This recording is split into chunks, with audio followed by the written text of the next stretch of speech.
July the 19th. Shall I not drink the cup the Father has given me? John chapter 18, verse 11. To drink the cup was a greater thing than calming the seas or raising the dead. The prophets and apostles could do amazing miracles, but they did not always do the will of God and thereby suffered as a result.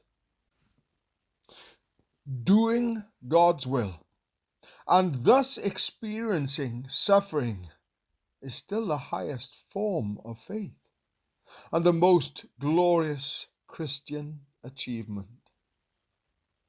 Having your brightest aspirations as a young person forever crushed, bearing burdens daily that are always difficult, and never seeing relief, finding yourself worn down by poverty while simply desiring to do good for others and provide a comfortable living for those you love, being shackled by an incurable physical disability, being completely alone, separated from all those you love, to face the trauma of life alone.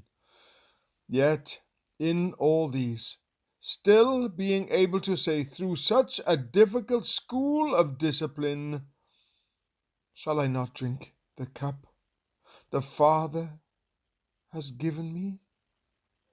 This is faith at its highest, and spiritual success as its crowning point. Great faith is exhibited not so much in doing as in suffering. Charles Parkhurst. In order to have a sympathetic God, we must have a suffering Saviour. For true sympathy comes from understanding another person's hurt by suffering the same affliction. Therefore, we cannot help others who suffer without paying a price ourselves, because afflictions are the cost we pay for our ability to sympathize. Those who wish to help others must first suffer.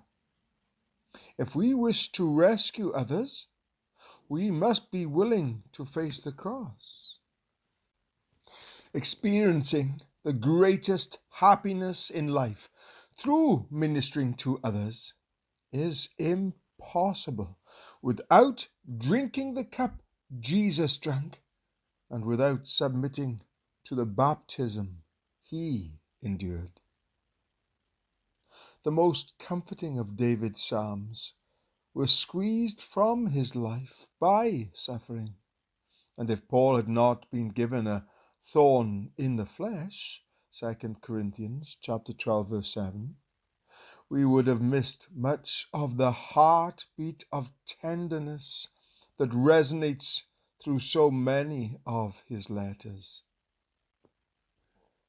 If you have surrendered yourself to Christ, your present circumstances that seem to be pressing so hard against you are the perfect tool in the Father's hand to chisel you into shape for eternity.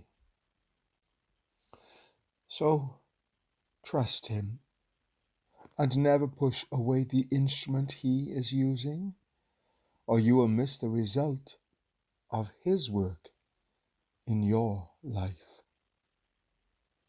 Strange and difficult indeed we may find it, but the blessing that we need is behind it. The school of suffering graduates exceptional scholars